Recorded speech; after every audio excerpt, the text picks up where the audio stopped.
الرحیم نحمدہ ونصلی علی رسولہ الکریم اما بعد اعوذ باللہ من الشیطان الرجیم بسم اللہ الرحمن الرحیم الحمد للہ رب العالمین الرحمن الرحیم مالک یوم الدین ایاک نعبد و ایاک نستعین اهدنا الصراط المستقیم صراط الذین انعمت علیہم غیر المغضوب علیہم ولا الضالین.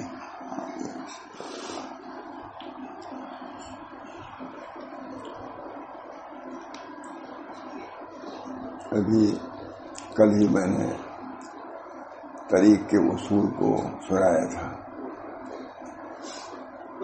ہمارے بزرگان دین صوفیہ کرام طریق کے اصول کو بیان فرماتے رہتے ہیں. اسی کتاب میں معلوم نہیں کتنے اصول بیان کیے گئے. کوئی 5 بیان کرتا ہے, کوئی 7 بیان کرتا ہے. یہ اصول کو اختیار کرو گے تو آخرت تک پہنچ جاؤ گے. اصول طریق کے اصول. اس کا طریق اللہ کا طریق, اللہ کا راستہ. اس سے باقی کوئی راستہ نہیں ہے. ہر جگہ کا راستہ بھولا بھٹکا آدمی بمبئی پہنچ جائے گا, جہاں چاہے پہنچ جائے گا. 1 سال پہنچے, 2 سال پہنچے, مگر اللہ تک پہنچنے کے لیے وہی طریقہ متعین ہے جو اللہ رسول نے بتلایا ہے.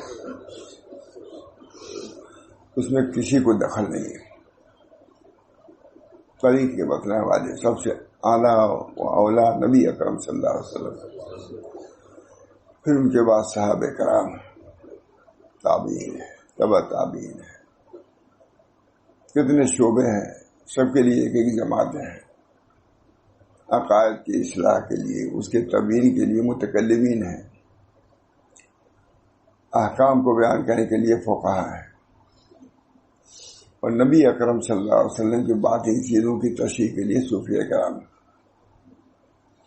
سقو و اسقو, پیا اور پلایا. ہر ایک نے اپنے طریق کو بتلایا ہے. الفاظ چاہے مختلف ہوں, بات تسلی کی ہے. اللہ تعالیٰ نے سورہ فاتحہ میں طریق کو بیان کیا ہے. سب سے بڑی اہدنا الصراط المستقیم تعریف کیا اللہ کی. دعا کیا سکھلائی ہم کو, اہدنا الصراط المستقیم. ہم کو صراط مستقیم کی ہدایت دی ہے. بہت مشہور مصرع ہے, بر صراط مستقیم اے دل کسے گمراہ نیست. بہت مشہور, بر صراط مستقیم اے دل کسے گمراہ نیست. صراط مستقیم پر جب آدمی رہے گا گمراہ نہیں ہوگا. جتنے لوگ گمراہ ہوئے ہیں صراط مستقیم سے ہٹے ہیں. بعض لوگ کچھ دور چلے بھٹک گئے, بعض لوگ کچھ دور چلے آگے بڑھے بھٹک گئے. نصیب ور سعادت مند وہ ہے جو اپنے طریق کو پورا کرے. بعض بزرگوں نے لکھا ہے کہ بہت سے لوگ چلے مگر کوئی راستے میں بھٹک کے گر گیا ہے. کہا ہلاک ہونے والوں کے پشتے لگے ہوئے ہیں راستے میں, پہنچے نہیں خدا تک. بہت سے ایسے لوگ ہیں جو کرامات کے دلہن میں پھنس کر کے خدا سے رہ گئے. کرامات بھی تو غیر خدا ہی ہے. کرامات بھی غیر خدا, خدا نہیں.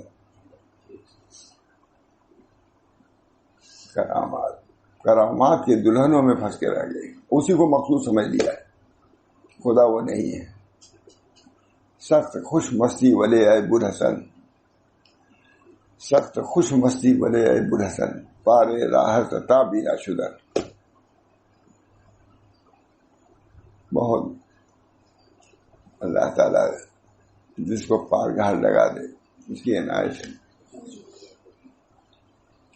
حضرت مولانا یعقوب صاحب صدر المسیحین دارالعلوم دیوبند, حضرت تھانوی رحمۃ اللہ کو استاد خاص, وہ کہتے ہیں کہ راستہ لکھوں کا سال میں بھی طے نہیں ہو سکتا. خدا کے یہ طریق اور راستہ لاکھوں کا سال میں بھی طے نہیں ہو سکتا، کتنی مشقت ہے، مگر جس کا اللہ کا فضل ہو جائے تو منٹوں میں ہو جاتا ہے۔ وہی جب بلاویں تو کیا ہے، اللہ تعالیٰ سے لو لگانا اور طریق کو بھی طلب کرنا کہ اللہ صحیح راستہ ہم کو دکھا دیجیے۔ اہدنا الصراط المستقیم۔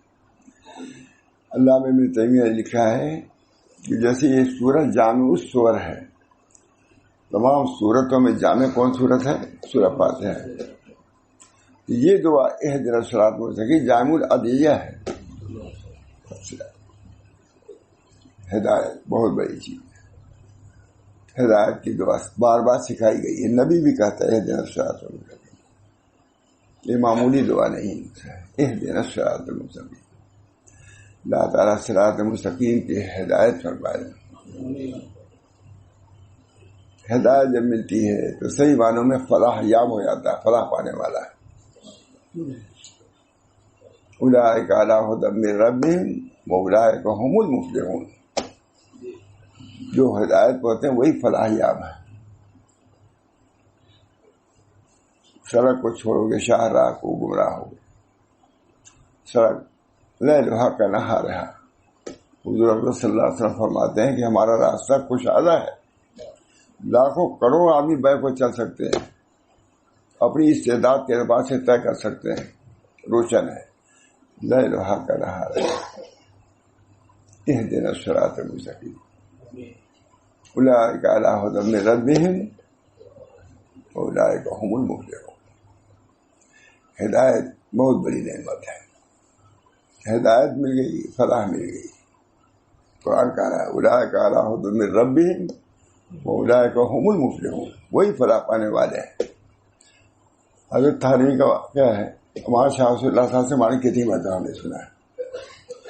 حضرت تھانوی لکھنؤ جا رہے تھے، سہارنپور سے بیٹھے گاڑی پر لکھنؤ جا رہے،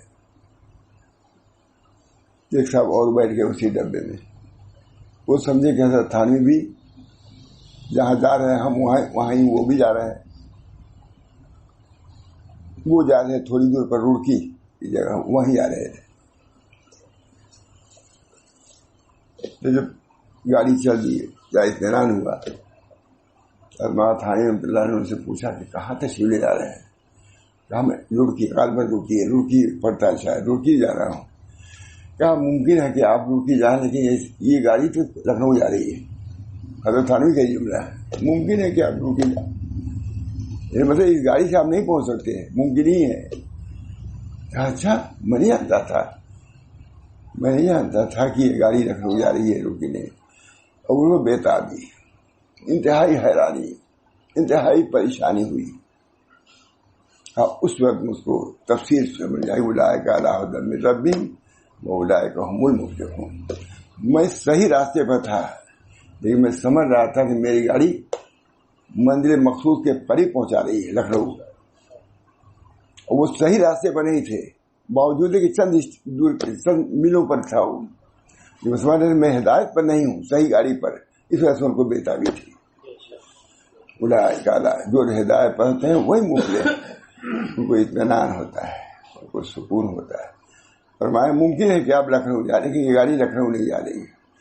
کہا میرا منزل مقصود بہت دور لکھنؤ سے سہارنپور سے گئے، لیکن میں مطمئن تھا کہ میں سمجھ رہا تھا کہ جس گاڑی پر ریل پر بیٹھا ہوں وہ مجھ کو مقصد کے قریب کر رہی ہے۔ وہ سمجھ رہے تھے کہ جو گاڑی آگے بڑھ رہی ہے ہم مقصد سے دور ہو رہے ہیں، بےتابی اس کی مثال۔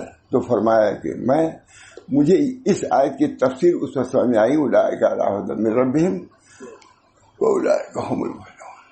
طریق پر رہنا، یہ بھی اطمینان، سکون۔ اللہ تعالی ہم سب لوگوں کو ہدایت عطا فرمائے۔ اہدنا الصراط المستقیم، صراط مستقیم۔ قرآن بھی ہدایت صراط مستقیم کی تفسیر، نبی بھی، تمام اولیاء اعظام، صوفیاء کرام، مصلحین، سب صراط مستقیم ہی کی تفسیر کر رہے ہیں۔ آپ نے کتنی مرتبہ سنا کہ طریقے یہ اصول 5 ہیں، دوسرا کہتا یہ ہے، تیسرا کہتا یہ ہے، چوتھا کہتا یہ ہے، سب طریق اپنے اپنے جس طرح پہنچا آدمی جیسے اس کو تحقیق ہوئی اسے بیان کرتا رہتا ہے. ہمارے مشائخ ادھر ادھر کی باتیں نہیں.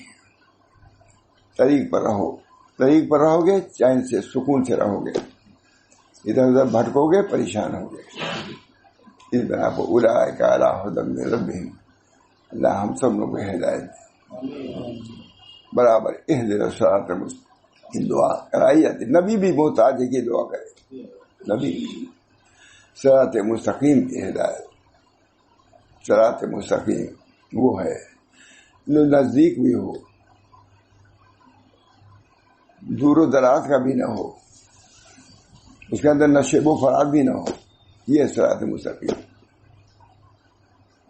ایک راستہ بہت دور ہے، ایک راستہ یہ کہ نزدیک تو ہے لیکن اس کے اندر یہ ہے دونوں منع. دور بھی نہیں جانا چاہتا آدمی اور اس نزدیک سے بھی نہیں جانا چاہتا. تو صراط مستقیم ایسا کہ ہو تو نزدیک لیکن راستہ صاف ستھرا، گڈھے وڈھے نہ ہو، اس کے اندر ڈاکو سانپ چپ بچھو نہ ہو. اس بنا پر سے ہدایت ہے. خود نبی اکرم صلی اللہ علیہ وسلم بکثرت یہ دعا فرماتے تھے، اللہم اہدنا وسددنا، ہے کہ نہیں؟ اللہم اہدنا اللہم انی اسألک الہدی والتقی والعفاف والغنی. سب ہدایت کی دعا ہے کہ نہیں؟ ہدایت کی دعا. اپنے کو ناقص سمجھو، اللہ سے مدد مانگو اس طریق پہ چلنے کی. صحیح طریقے پہ چلو گے خدا تک پہنچ جاؤ گے. اگر بھٹکو گے، کتاؤ طریق کہا جاتا ہے. اچھا طریقے کی کتا بھی ہے. ڈاکوؤں کو کیا کہا جاتا ہے؟ کتاؤ طریق. تو ظاہری ڈاکو ہے کتاؤ طریق، باطنی کتاؤ طریق بھی ہے. راستے ہی کو ختم کر دینے والے ہیں. اس بنا پر اللہ تعالیٰ سے دعا کرتے رہنا چاہیے. اللہ تعالیٰ ہم کو ہدایت دیجیے، راہ راست پر رکھیے. دیکھیے کتنی گمراہیاں آ رہی ہیں. سیدھے آدمی چل رہا ہے، من میں فلاں ہو گیا، نام ہم لوگ نہیں لیتے، فلاں ہو گیا. فلاں آدمی اس طریقے کو چھوڑ کے ادھر. ارے تمہارے اکابر ہیں، سوچ سمجھ کے اپنے طریق کو انہوں نے لکھا ہے، پڑھا ہے، بیان کیا ہے. تمہارے اکابر ہے، تم سے زیادہ علم ہے، تمہارے باپ دادا سے زیادہ علم ان کو تھا. اور بلکہ میں کہتے ہیں اس زمانے کے لوگوں کو علماء سے بھی زیادہ ان کے علم تھا، متقدمین. تم چھوڑ کر کے دوسری گمراہی کی چیزیں اختیار کرو گے، سوائے حراری اور پریشانی کے کچھ نہیں آتی. اس بنا پہ اس کی دعا اللہم اہدنا. جتنا نبی ہے سب ارات طریقی کرتا ہے. ارات طریق کو دکھلاتا ہے. ارات طریق ایک ایثار مطلوب تک پہنچا دینا. یہ نہیں ابو طالب کو نہیں پہنچا سکے حضور صلی اللہ علیہ وسلم مطلوب تک. ارات طریق جس نے اس کو مانا پہنچ گیا، جس نے نہیں مانا ابو جہل نہیں پہنچا. طریقی کو تو نہیں مانا، وہ بھی تو خدا کو مانتے ہی تھے. ارات طریق. اس وجہ سے ہمارے یہ بزرگان دین ارات طریق کا کام کرتے رہتے ہیں. کتنی کتابیں ہیں، کتنے ہیں. یہ کتاب تصوف عصر جدید میں بالکل نادر کتاب ہے، ہمارے کتب خانے میں تھی. اس میں پورے معتحنوی کے جو تجدیدی چیزیں ہیں اس سب کو اس میں درج کیا. وہ اسے دیکھا تو میں نے دیکھا اس کو، تو میں نے کہا کہ آپ لوگ بھی سنا دوں تھوڑا سا.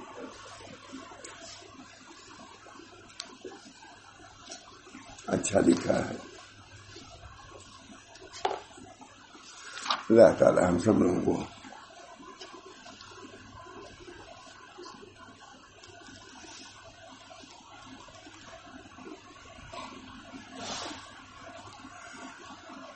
فرما رہے ہیں. تو صاحب لکھ رہے ہیں مولانا تھانوی کا طریق بیت ان دونوں طبقوں سے بالکل مختلف اور جدا گانا تھا. بیت تو سبھی لوگ اس زمانے میں بھی کرتے تھے. حضرت کا طریق ایک خاص انداز کا تھا. آتی ہی اس کو بتا دیتے کہ یہ طریق ہے بھائی، اگر اس پر رہنا ہے تو بیت ہو. بہت سی جگہ چلے جاؤ. صاف فرماتے ہیں مولانا تھانوی کا طریق بیت ان دونوں طبقوں سے بالکل مختلف اور جدا گانا تھا. اور حقیقت یہ ہے کہ ان کا طریق تربیت قرآن اور حامل قرآن کے طریق اور تربیت کے آئین مطابق تھا. قرآن جو کہہ رہا ہے تربیت کا انداز، تربیت کے جو اصول قرآن نے بیان کیا ہے اسی کے مطابق انہوں نے رکھا، سارے منہ تجاوز نہیں کیا. انہوں نے اپنے طریقے تربیت میں انسانی نفسیات اور جبلت کو پورے طور پر مرہون رکھا، جیسا خود قرآن حامل قرآن نے ایسا کیا ہے. قرآن نے بھی طباع کے اعتبار سے، مزاج کے اعتبار سے طریق کو بیان کیا ہے. خود نبی اکرم صلی اللہ علیہ وسلم فرماتے ہیں، خود شاہ ولی اللہ صاحب نے لکھا ہے کہ نبی اکرم صلی اللہ علیہ وسلم کے طریق کا محصل کیا ہے؟ کہتے ہیں رسوم جاہلیت پر کام کیا ہے. رسوم جاہلیت اس کو سامنے رکھا. حضور شاہ ولی اللہ صاحب لکھتے ہیں، بہت اس کو کہتے تھے رسوم جاہلیت کو سامنے لکھا، اسی میں ترمیم کر کے اچھا خاصا بنا کر کے پیش کر دیا. انہی رسولوں میں فرماتے جیسے لکڑی ہے چھاڑ کر کے تپائی جاتی تھی، کہتے تھے ادھر لکڑی ہے ادھر لکڑی پھینکی، بڑھئی کیا کرتا ہے، یہ لیا وہ لیا، صاف کر کے یہ سب پیش کر دیا. یہ تو وہی ہے، یہ ہے یہ ہے. اسی طرح نبی اکرم صلی اللہ علیہ وسلم کے سامنے رسوم جاہلیت کفار کے رسوم تھے، اسی کو مرتب کر کے دین محمدی کو پیش کر دیا ہے. ہمارے دین کی بنیاد رسوم جاہلیت ہے، لیکن ان رسوم کو حقائق عالمیت بنا دیا ہے نبی کا. یہ کام تھا، اثر نو نہیں کیا. بہت سی چیزیں ایسی تھی جو دین ابراہیمی کی، ابراہیم علیہ السلام کی دین کے رسوم عبادات تھیں جاہلوں کفار کے، لیکن حضور صلی اللہ علیہ وسلم نے سب کو نیست و نابود نہیں کیا، اسی کو مرتب کر کے پیش کر دیا ہے. دین کام ہے الیوم اکملت لکم دینکم واتممت علیکم نعمتی ورضیت لکم الاسلام دینا. ہمارا دین. شاہ ولی اللہ صاحب حکیم الامت، ان کو کہا گیا پہلے حکیم الامت. انہوں نے جو حجت اللہ بارگاہ لکھا ہے کہ اب تک کہیں دنیا میں اسی کتاب نہیں لکھی گئی، عرب بھی لوہا مانتے ہیں اس کو، رسوم جاہلیت. انہوں نے لکھا کہ حضور کے پورے اصلاحات کی بنیاد رسوم جاہلیت پر تھی. اور اس کی مثال حضرت دیتے تھے، یہ لکڑی ہے، اسی کو بڑھئی کیا کرتا ہے، چھلتا ہے، چلتا ہے. اور تپائی سامنے رہتی تھی، بڑی خوبصورت، جسے بہت زیادہ خوبصورت، لیکن تپائی رہتی بڑی خوبصورت. یہ تپائی انہی لکڑیوں سے ہے جو پھینکی پھر رہی ہے.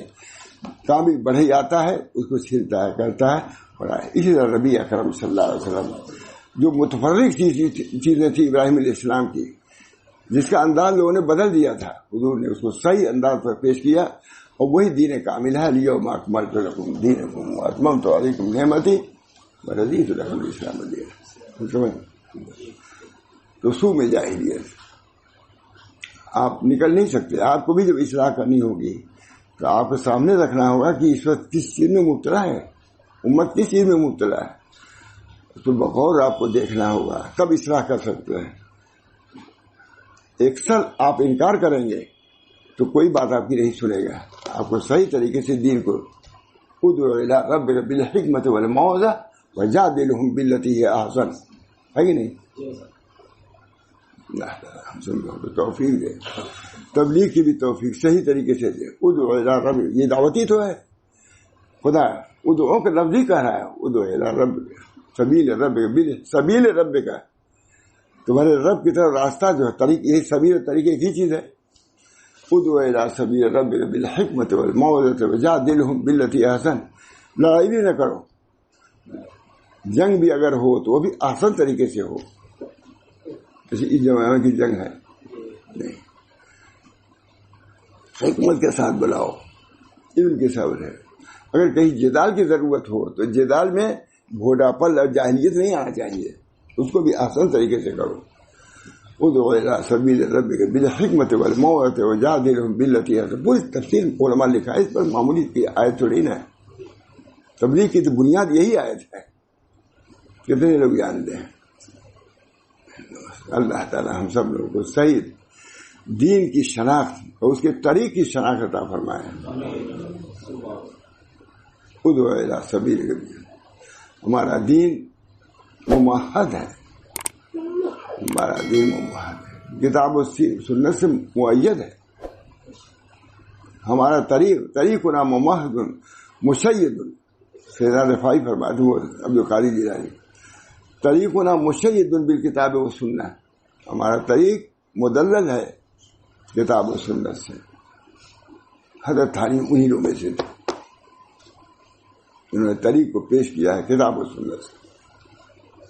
بڑی ہے کتاب و سنت سے. انہوں نے بھی کل جو تھا وہ بھی اسی تھا.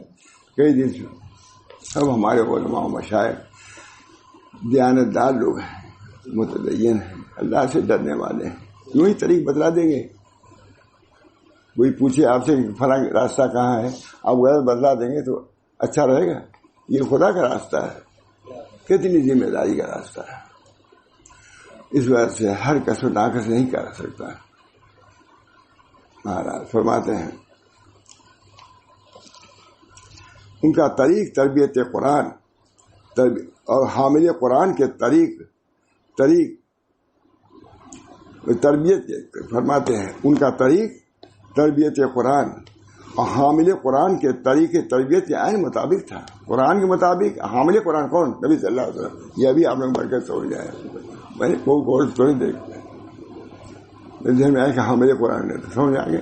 حامل قرآن سے حضور صلی اللہ علیہ وسلم, یعنی ان کا طریق کتاب و سنت کے موافق تھا, مؤید تھا. ان کا طریق تربیت ان کا طریق تربیت قرآن اور حامل قرآن کے طریق حامل کے تربیت کے عین مطابق تھا. انہوں نے اپنے طریقے تربیت میں انسانی نفسیات اور جبلت کو پورے طور پر ملحوظ رکھا. نفسیات کیا اس وقت حالات کیا ہیں, اس طرح دین کو پیش کرنا چاہیے. اس طرح لکھا ایک مسیحی عالم نے, کوئی ہل لے کر کے جا رہا اپنے کھیت میں. مسیحی عالم لکھتا ہے, اب کوئی کہے چلو گھر نماز پڑھنے چلو, کیا کرے؟ ہل تھوڑا کر مارے گا تم کو. جہاں پہلے وہاں ہم کو پہنچ جانے دو, ہم ہل لے کے جا رہے ہیں کھیت پہ اپنے, وہاں سب انتظار کر رہے ہیں. کہا اس کو بیٹھنے دو اطمینان کی جگہ پر, تب یہ پیش کرو. میں نے تم بھی ذلیل ہوگی, تمہاری کیا ہے یہ تربیت کا جو انداز وہ بھی ذلیل ہو جائے گا. اس کی بھی تربیت جبلت کو پورے طور پر جیسا کہ خود قرآن حامل قرآن نے ایسے ہی کیا ہے. حضور اقدس صلی اللہ علیہ وسلم بہت زیادہ حتیم کو لینا تھا خانہ کعبہ کے اندر. صحابہ نے چاہا کہ حتیم کو لگا دیا, کہا نہیں. ابھی ہماری قوم جدید العہد ہے, یہ لفظ ہے. ہماری قوم ابھی جدید العہد ہے, ابھی اسلام میں آئی ہے. جب دیکھے گا کہ توڑ پھوڑ لگا دیا دین ابراہیمی کے خلاف کر رہا ہے, ہم سے دور ہو جائے گی, ہم نہیں کریں گے. نہیں کیا, اب تک نہیں کیا. جبکہ حتیم کعبہ کے اندر تک نہیں. اب بہت سے لوگ ایسے ہیں جو جلدی میں کیا سے کیا کر دیتے ہیں, معاملہ گڑبڑ ہو جاتا ہے. بڑے لوگوں کا سمجھ کے کرو. نبی نے تمہارے سمجھ کے سب کچھ کیا ہے. فرمایا کہ ہماری قوم ہمیں جدید العہد بالاسلام ہے, وہ اس کو برداشت نہیں کر سکے گی. حتیم میں توڑ پھوڑ کرو گے تو. مولانا نے اپنا ایک رسالہ مصنف لکھ رہے ہیں, مولانا نے اپنا ایک رسالہ قصد السبیل میں اس کی وضاحت کی ہے کہ ہر شے کا طریقہ تعلیم اور طرز بیت وہ تربیت مختلف ہے, جداگانہ ہوتا ہے. وہ اپنے ذوق کے مطابق کرتا ہے حالات کے اعتبار سے. تھانوی کا بھی یہی چیز ہے. مولانا سب سے پہلے ان لوگوں کو 4 قسموں میں تقسیم کیا, استفادہ اور تربیت سے ان سے رجوع کریں. مولانا لکھتے ہیں کہ طالب یا عامی یعنی ان پڑھ ہے یا عالم ہے, ان میں سے ہر ایک کو فکر معاش ہے یا نہیں ہے, سب کو ملحوظ کر کے تب اصول بتلاؤ تربیت کے. نبی اکرم صلی اللہ علیہ وسلم کی خدمت میں لوگ بیٹھے تھے اشراق پر. ایک صاحب کلہاڑی لے کے جا رہے تھے.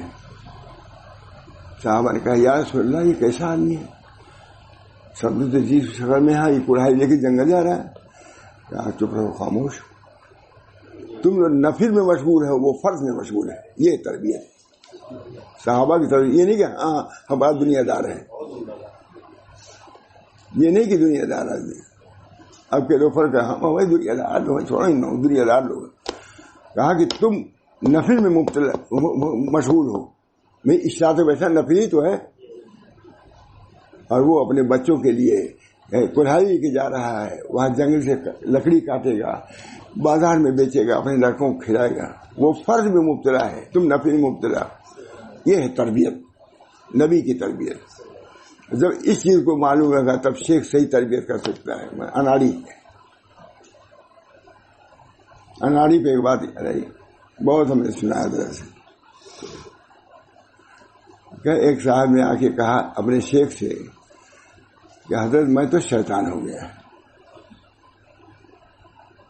حاجی صاحب بیان کرتے تھے، کہا کہ میں تو شیطان ہو گیا. کہا لا حول ولا قوت الا باللہ.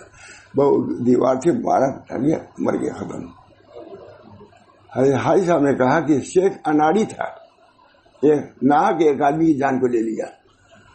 جب اس نے کہا تھا کہ میں شیطان ہو گیا تو اس کو یہ کہنا چاہیے تھا کہ شیطان بھی تو خدا ہی کا ہے، اس کا قبض دور ہو جاتا ہے، اس کا ایمان بچ جاتا ہے، جان بھی بچ جاتی ہے. اس شیخ حاجی صاحب اصطلاحی عالم نہیں تھے، لیکن کتنے اصطلاحی عالموں کے شیخ تھے. ماں قاسم صاحب حجت الاسلام، علماء میں سے عالم ربانی ماں تھانی حکیم الامت، ماں محمد حسین صاحب الہ آبادی، کتنے بڑے سب لوگ ہو گئے.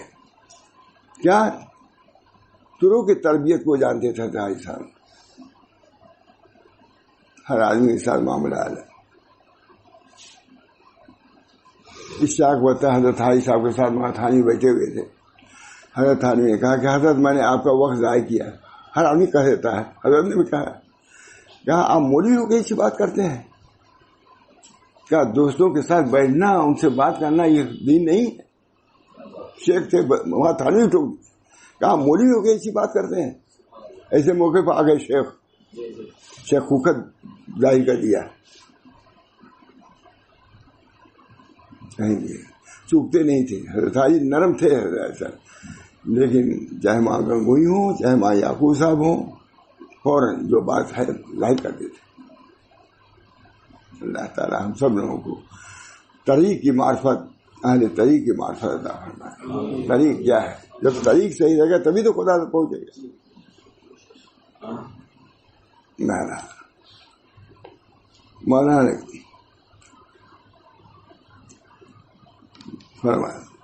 مولانا لکھتے ہیں کہ طالب یا عامی یا عالم ہوگا. جو آ رہا ہے تمہارے پاس مرید ہو رہا ہے، یا تو عامی ہوگا یا عالم ہوگا. ان میں سے ہر ایک یا فکر معاش و حقوق عباد سے فارغ ہے یا مشغول ہے. اب دیکھیے معاش کا کیا اس کا حال ہے، عالم ہے یا فارغ کیا ہے. یہ چار قسمیں ہیں، عامی فارغ اور عالم فارغ، تیسرے عالم. ان سب کے وظائف الگ الگ ہے کہ نہیں؟ قصد السبیل میں جو عالم ہے فارغ ہے اس کو زیادہ وظیفہ ہے، اور عالم ہے جو پڑھتا لکھتا ہے ہر وقت اس کا وظیفہ اتنا نہیں ہے. عامی آدمی ہے اور فارغ ہے تو اس کے وظائف کچھ آتی ہے. معلوم ہوا کہ شیخ کو یہ بھی ہونا چاہیے کہ اس کا مذاق کیا ہے، اس کی استعداد کیا ہے، اس کی فرصت کتنا ہے. مریدین کے لیے علماء نے 4 مختلف دستور عمل مرتب کیے ہیں، جیسا کہ میں نے اس کا مختصر حوالہ دیا. مریدین سے زیادہ بڑا حلقہ ان لوگوں کا ہوتا ہے جو باضابطہ بیعت نہیں ہوتے مگر عقیدت و محبت کا تعلق رکھتے ہیں. ان کی نیت اصلاح و تربیت استفادہ ہوتی ہے. ایسے لوگوں کے لیے مولانا نے الگ ہدایت نامہ مرتب کر دیا. جو مرید ہوئے ان کے لیے تو الگ ہے، جو ہے مرید نہیں ہے ان کے لیے الگ، جس میں ان کی مکمل رہنمائی کی.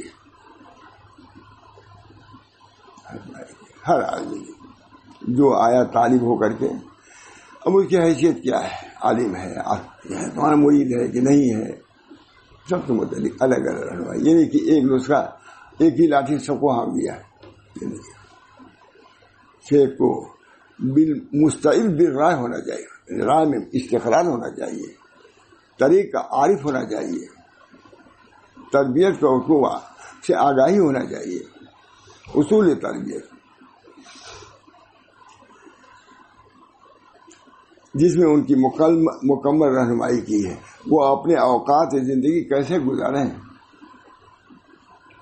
ہدایت ناموں کے علاوہ 2 نصیحت نامے لکھے، ایک عام مردوں کے لیے اور دوسرا عام عورتوں کے لیے لکھے. یہ نصیحت نامے بالکل عمومی نوعیت کے ہیں، ان سے وہ لوگ بھی فائدہ اٹھا سکتے ہیں جنہوں نے کبھی مولانا کو دیکھا ہے نہ ان سے ملے ہیں، حتیٰ کہ ان کی کتابیں معاذ بھی نہیں پڑھے ہیں، لیکن وہ اگر پڑھ لیں تو معلوم ہو جائے گا کیا ہے. اس تجزیے اور اہتمام سے یہ بات واضح ہو جاتی ہے کہ مولانا نے معاشرے کے کسی طبقے، کسی فرد کو نظر انداز نہیں کیا ہے. عالم کے لیے بھی ہے، عامی کے لیے بھی ہے، عورتوں کے لیے بھی ہے، مرد، سب کے لیے ہدایت. مولانا نے بہشتی زیور ہی لکھا، معمولی بات ہے. ہمارے حضرت بہت کہتے تھے، 2 کتابیں ہی تعریف کرتے تھے. ایک مناظر مقبول کی، حضرت تھانوی نے جمع کیا تھی، اور بہشتی زیور پورے مسائل جو ضروری ہیں. ایک یہاں تھے شمس الرحمان فاروقی صاحب، بہت بڑے ادیب تھے لیکن بزرگ. کہتے مولانا نے جو بہشتی زیور لکھا ہے، ادبی اعتبار سے اس کا کوئی درجہ ہے، کوئی اس درجے کو نہیں پہنچ سکتا. عورتوں کے مناسب الفاظ استعمال کیا مولانا نے بہشتی زیور میں. اتنا بڑا ادیب، یہ دنیا کا ناقد ہے کہ نہیں، ابھی انتقال ہوا ہے. کہتے مولانا کی بہشتی زیور کی عبارتیں بھی بہت ادبی ہے، یعنی عورتوں کے مناسب ہے.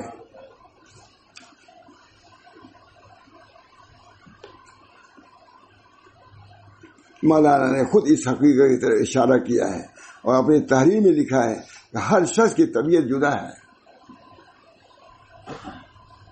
کوئی جاتا تھا تھانوی کے خانقاہ میں، وظیفہ شروع کر دیا. کہا کچھ پڑھتے ہیں؟ کہا ہاں ہم نے وظیفہ شروع کر دیا ہے. ایک بار کہا بغیر میرے یاد کیوں شروع کیا ہم نے؟ آپ نے وظیفہ کیسے؟ ہو سکتا ہے کہ آپ کو قاعدہ بغدادی پڑھانا ہو، آپ نے کیوں کیا پہلے اپنے علاج؟ آپ کو قرآن ٹھیک نہ ہو، ہم کو قرآن تجوید سکھانا ہو آپ نے وظیفہ کیوں شروع کیا؟ باضابطہ طریق خانقاہیت کو باضابطہ جاری کیا ہے کہ نہیں؟ کون نقل کرتے تھے؟ آپ نے وظیفہ کیوں پڑھا؟ اس کے لیے طریق تربیت بھی ہے. طبیعت الگ ہے تو طریق بھی الگ ہے. سب کو ایک لاٹھی سے ہانکا نہیں جا سکتا ہے. حضرت نبی کریم صلی اللہ علیہ وسلم کا ارشاد گرامی ہے، الدین یسر، دین آسان ہے.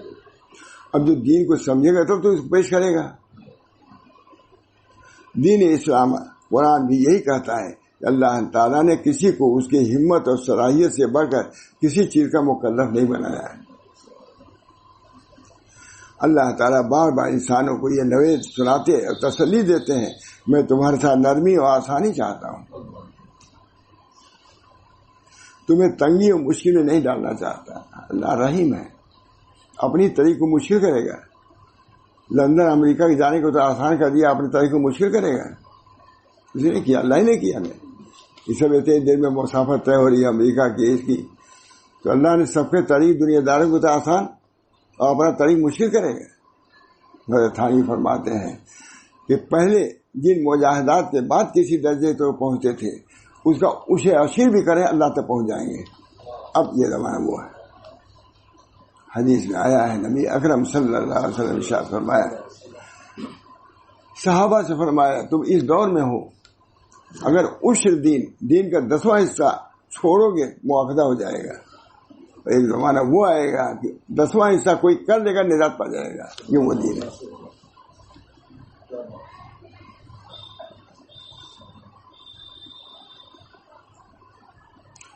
انسانوں کو میں تمہارے ساتھ نرمی اور آسانی چاہتا ہوں، تمہیں تنگی اور مشکل میں نہیں ڈالنا ہے. خدا کر رہا ہے.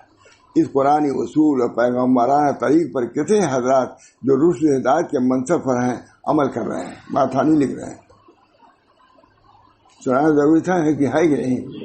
جو اصول طریق بیان کرتا ہے خود اپنے لیے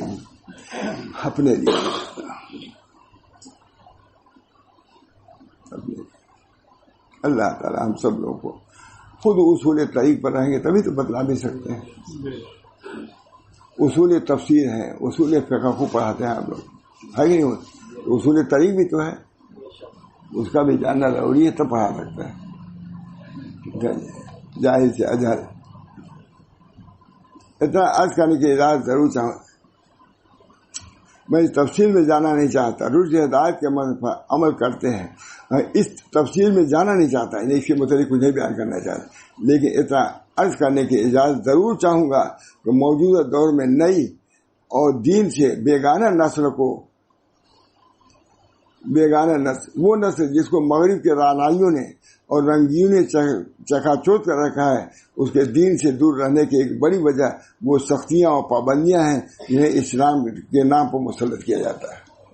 کوئی کہہ سکتا ہے وہ زمانہ اور تھا، اس وقت مغرب کے رعنائیوں اور رنگینیوں کے چکاچوند نے بالکل دل دماغ کو متحیر کر دیا ہے۔ ان کے سامنے دین کو ان کی مرضی کے مطابق، یعنی مطلب ان کے مناسب اصلاح کے پیش کرو، تو اچھی بات ہے۔ چاہوں گا کہ موجودہ دور میں نئی اور دین سے بیگانہ نسل اور وہ نسل جس کو مغرب کے رعنائیوں، انگریزوں اور رنگینیوں نے چکا چوت کر رکھا ہے، اس کے دین سے دور رہنے کی ایک بڑی وجہ وہ سختیاں اور پابندیاں ہیں جنہیں اسلام کے نام پر مسلط کر دیا گیا ہے۔ یہ مسلط کرنے کی کوشش کی جاتی ہے۔ حضرت نبی کریم صلی اللہ علیہ وسلم دوسروں کے لیے نرمیاں مہیا فرماتے تھے۔ نماز میں کسی بچے کے رونے کی آواز سن لیتے تو فرض نماز مختصر فرما دیتے۔ نرمی کے بعد نرمی برتنا اور سختی کے مقابلے سختی کرنا عین حکمت ہے۔ حکمت یہی سب کے لیے مواقع ہیں، عرف کے لیے مواقع ہیں اور دین کے لیے بھی منافع ہیں، لیکن جو بصیرت والا ہے وہی کر سکتا ہے یہ، لیکن جو قاصر البصیرت ہے، امام غزالی لکھتے ہیں، اس کے لیے نرمی ہی متعین ہے۔ اس زمانے میں اصلاح کے لیے تلطف متعین، نرمی برتنا اور سختی کا عین حکمت ہے، لیکن ہر وقت لوگوں کو کس کر رکھنا نہایت ہدایت اور نرمی سے دور کر دینا ہے۔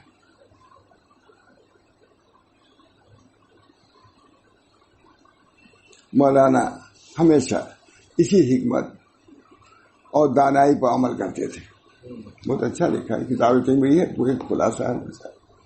ایسے واقعات سے ان کی تحریریں بھاری پڑی ہیں۔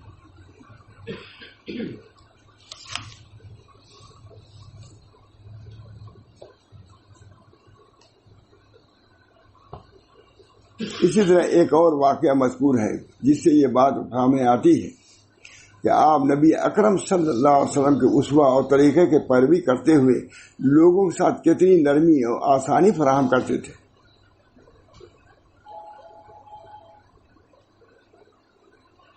ایک حاجی صاحب جو تھانہ بھون کے رہنے والے تھے، وہ نماز نہیں پڑھا کرتے تھے۔ ایک مرتبہ ان کا اور میرا کیرانہ کا سفر ساتھ ہوا۔ راستے میں نماز کا وقت آیا، میں نے گاڑی والے سے کہا گاڑی روک دو، اس نے گاڑی روک دی۔ میں نے اتر کر لوٹا لیا، پانی لے کر وضو کیا اور نماز پڑھنا شروع کر دیا۔ ان سے کہیں کہا میں نے، حاجی صاحب سے میں نے کچھ نہیں کہا، انہوں نے بھی چپکے سے وضو کیا اور میرے ساتھ نماز پڑھنے کھڑے ہوئے۔ پھر سارے سفر میں نماز پڑھتے رہے۔ بعض لوگوں کو معلوم ہوا تھا کہ حاجی صاحب نماز نہیں پڑھتے، انہوں نے مذاق اڑایا، واہ جی واہ، حاجی صاحب نے بھی نماز شروع کر دی۔ کہنے لگے بھائی میں کوئی نماز کا منکر تو تھا نہیں، میری نماز تو ان مولویوں نے چھوڑا دی تھی، لمبی لمبی نمازیں پڑھاتے ہیں، مجھ سے برداشت نہیں ہوتا، یہ مختصر نماز سے شروع کر دیا میں۔ بہرحال دین کے لیے لین متعین ہے، لین نرمی، رفق، اور رفق کو انجہ، رفق میں نرمی کامیابی زیادہ ہے۔ امام غزالی الرفق وفی الرفق یعنی الرفق کو انجہ، غلظت کے بھی مواقع ہیں نرمی کے لیے، لیکن نرمی اختیار کرنا ہے یہ زیادہ کامیابی کی چیز ہے۔ سختی کی جگہ پر اگر تم نے نرمی کر دیا کوئی نقصان نہیں ہوگا، لیکن نرمی کی جگہ تم نے سختی کر دیا تو ایسے ہی ہے جو جلتے ہوئے توے پر کوئی چیز کو پانی ڈال دیا وہ بن جائے گا، تباہ کر دے گا۔ بہرحال یہ اصول طریق بات تھانی کی تھوڑا سا میں نے بیان کر دیا۔ اللہ تعالی ہم سب لوگوں کو اس طریق پر چلنے کی توفیق دے۔ طریق کو سمجھنے کی بھی آسانیاں ہیں، معمولات رکھو، کچھ نہ کچھ ضرور رکھو، یہ اتنا رکھو کہ اس کو نباہ کر سکو۔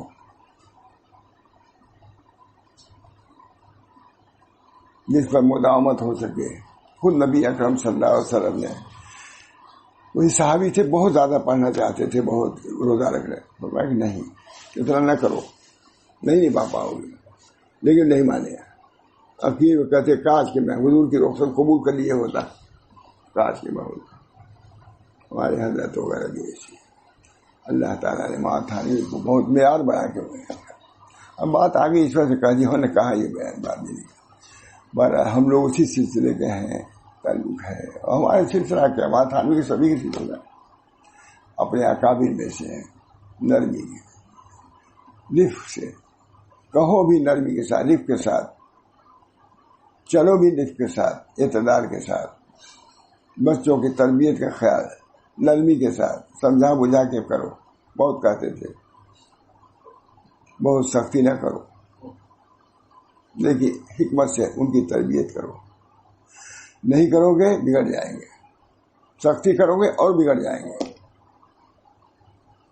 اس بنا پر اللہ تعالیٰ سے دعا بھی کیجیے کہ اللہ تعالیٰ نے ہم کو اس طریق میں رکھا ہے، اس کے طرق سے بھی، اس کے اصول سے بھی آگاہ فرمائے، اور پر چلنے کی بھی توفیق مرحمت فرمائے، سمجھ عطا فرمائے کہ ہم نقصان کرنے والوں میں سے نہ ہوں بلکہ صلاح کرنے والوں میں سے بنے. دعا کیجیے. اللہم صلی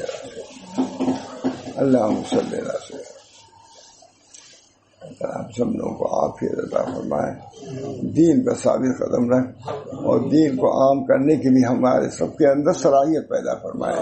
اپنے بچوں کی اصلاح، اپنے پڑوسیوں کی اصلاح، جہاں تک ممکن ہو امر بالمعروف و نہی عن المنکر رفق کے ساتھ، نرمی کے ساتھ ہر شخص کو کرتے ہی رہنا چاہیے.